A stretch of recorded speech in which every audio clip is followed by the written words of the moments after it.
Welcome to Who Taught You, a platform where we discuss many things. And today, as we wind down 2024, this is actually the last day of 2024 until we hit the new year of 2025. So, I wanted to talk about my 2024 journey, and I wanted to recap my journey as far as my growth and challenges that I've had this year. But before I dive deep into it, I just want to tell you I have some other amazing videos that you can go ahead and view as well.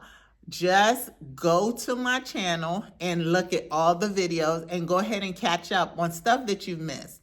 And I also want you to go ahead and like and subscribe and go ahead and check those notifications, turn them on, and be a blessing to somebody. Go ahead and share this video with your friends and your family. Go ahead and be a blessing. They'll appreciate it. And so I have a list because I had to go over my list of my 2024 journey. Now, for me, my experience of 2024 was, I call it my giving year. This was a year that I gave not only myself, but also I helped financially some folks. And, I learned a lot through this journey. And I also saw that some people had it hard this year. And when I say hard, not necessarily financial, but maybe mental or physical healing they needed. And, I just saw that was like the theme this year for a lot of people. I viewed friends and families as they cared for elderly family members this year. It seemed like a lot of people needed support this year. So just jumping in, my number one thing is that I started off 2024 with a paid off student loan debt. And I'm so excited for that because, listen, the term as far as, being a slave to your lenders, I really felt like, woo, I did it myself. I did want Biden to forgive my loans, and I actually was in a process where I was with a group of people under a special guise that may be considered for full loan forgiveness. But I couldn't wait for that because it was taking too long. So I went ahead and paid off my student loan. So I was so excited about that I'm going to tell you, I kind of fell short in 2024 where I didn't really save any money. I thought I was supposed to be saving all the extra cash. I did save as far as going on my trips. I went on I believe 3 trips, right? And I saved for that. But as far as anything else, I didn't really save any money other than, putting money into my retirement account. That's it. So the second thing that was on my list was I put my health first. So I was struggling with indigestion, and it was so bad that I was sometimes, regurgitate my food because my stomach was hurting me so bad. I was in so much pain. The year prior, I had ended up in urgent care, and they gave me I'm not good with strong medication, but they had to give me morphine. I couldn't keep anything down. It was just so awful. And a lot of it too was what I was eating. So I would say the American food is so bad because when I go to other countries, I don't experience these symptoms like that. But they also said it could be stress related. But I wanted to get to the bottom of it. So I went ahead and I asked for an endoscopy to be done. And previous years, because of your age, sometimes they say, oh, you have to do a colonoscopy. I did that and they never found anything. But I was like, there gotta be something wrong. So I want an endo. So they did an endo, and I didn't expect them to find anything because I had watched a documentary about your gut, and I just really didn't expect them to find anything, and they didn't, which was a great news, right? Because I was thinking the C word, and they were like, no, ma'am, it's your M word, your mental health. Also, I also had a stomach emptying test because I was like, what is going on with me? I just have to really get to the bottom. I'm eating right. I'm eating all my leafy greens. I was mostly eating vegetables, and I didn't even want any meat at the time. I had no desire for meat. So I was mostly eating vegetables all the time, and I was eating organic and just very healthy. And I was still going through these problems. So I really focused on getting the stomach emptying test. And I'm going to tell you this. All of this cost me money out of pocket, but I'm happy that I did all of this for my health, because during the stomach emptying test, I asked the technician to show me when they had to take pictures at certain times and you couldn't leave. They made some eggs with radiation for me. I had to eat it, and at certain hours they had to take images. So I asked them if they could show me the image at each stage. And I really saw how my stomach emptied and just kept emptying down. And in the end, they said, girl, ain't nothing wrong with you. I don't know what you're gonna do. And that was great news. And I really saw that it takes about 4 hours for your stomach to empty. Now, usually doctors would tell me like 3 hours or 2 hours, but for your stomach to totally empty, it's 4 hours. And they said, girl, you is normal. You is a normal girl. I said, I am not average. Okay. All right. So one of the other things is I ate better. I asked my husband to start a garden for me. So we made organic vegetables and stuff that I could eat. So I was so happy because that was just so great for my husband to also take this plight with me on getting better, right? I also exercise more. And they said that some of the stomach issues can be caused by mental health. So I started working harder on making my mental health better. So I went to like sound bath, something I had never done before. And I found it to be really great. I did some meditation classes. I like meditation. It's so good for you. It's good for the body and soul. And, it has helped me. And also, I know, like, okay, when I eat too much junk or too much sugar or too much girl, you need to lay off of it. And when I do too much, I will pay for it. So that is a part of it. But then I also learned to, when you go through life stages of menopause and stuff like that, that can also affect your stomach. So, I'm learning as I'm going, and I've gotten better with it. But as I said, I didn't mind paying for these things because it has helped me to be better. Okay.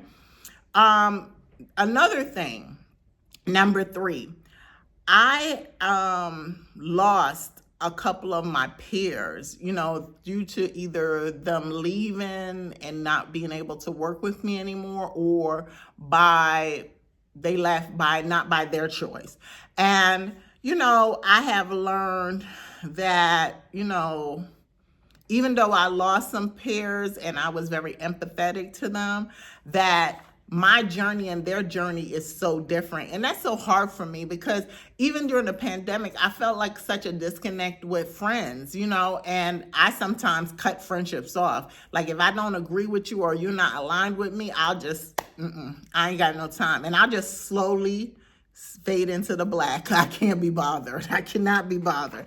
But I realized too that sometimes people will just move themselves out of the way, and it has nothing to do with you. And so I've been giving it and I've been taking it. And I realized that people's lives, there's so much going on in people's lives. It's so intricate that you sometimes can't get bogged down into that. You just have to move because your journey is so different. And sometimes you can't take these friends with you and they can't take you on their journey as well.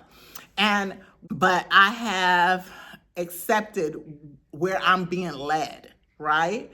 And to know that this is my journey. And also, as I said, I'm talkative, but I've also worked very diligently on my listening skills. Like sometimes when I go and I know I have to do some work, I will say in the morning, you are going to listen more than you talk. And sometimes I'm successful and sometimes I'm not. But I have been really working on that. I also realized that my elder family members need more help. And now it's my turn to give the help. You know, they took care of me when I was younger, and now I have to, this is the season where the young are helping the old. And that is what I am doing.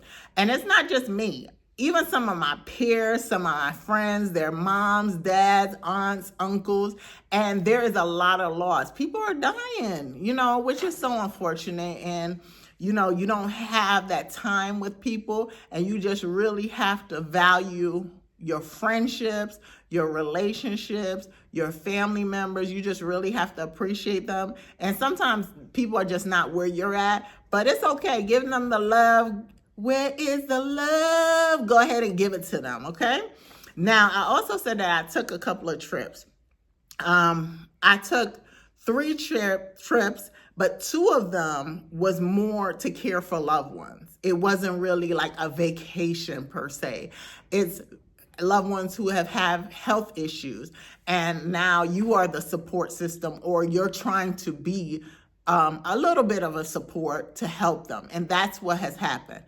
My last trip was my visit to Seoul, Korea, and I learned a lot. Like on my trips, I learned a lot about politics. I really did not want to learn anything about politics, but I learned a lot about politics.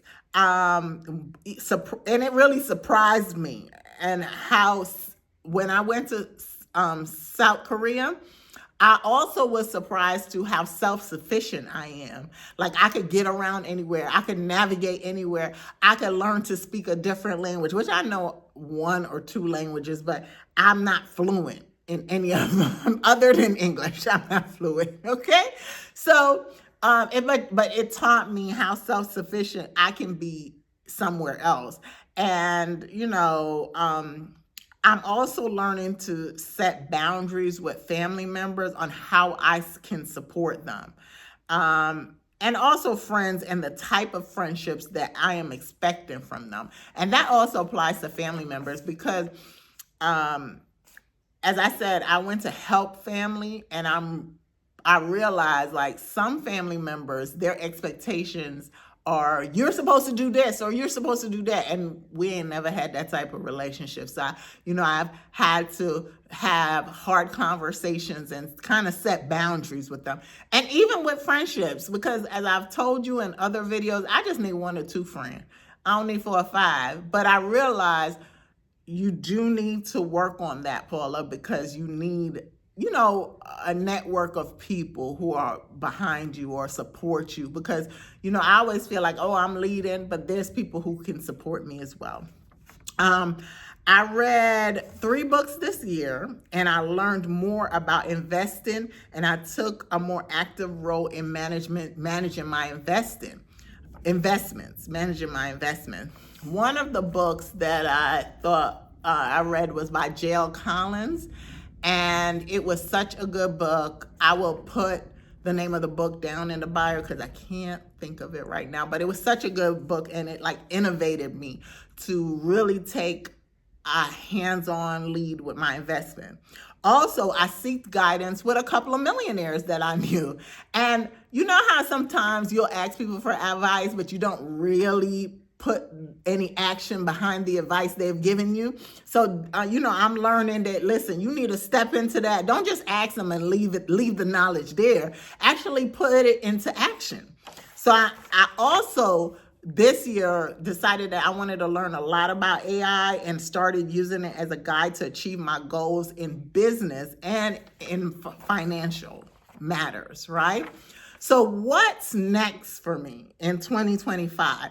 Well, you'll need to subscribe and activate your notifications so that you'll know about my 2025 videos that are coming up soon, okay?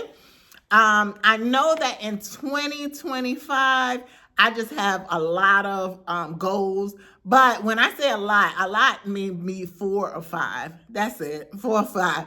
But, I'm going to put a lot of things more in action. And so I just want to thank you for being with me. And I know that you want to get your 2025 all the way together with your finances next year. And you also want to bring your friends with you. And so if you're into that, I have a book for you. go ahead and get Who Taught You by Paula Robertson Scott, and it is on Amazon. Who Taught You About Money? That's the name of the book. Go on Amazon. It's only $9.99. It's a thin read. My information is on the back. So I want you to go ahead and get it so you could get your finances together, because we're all setting goals and we're all going to be in the money next year, right? So again, I want you to like, subscribe, and share this video. Be a blessing to somebody. And now I have to go. Have a happy new year. And I wish that your 2025 is everything that you want it to be. Bye.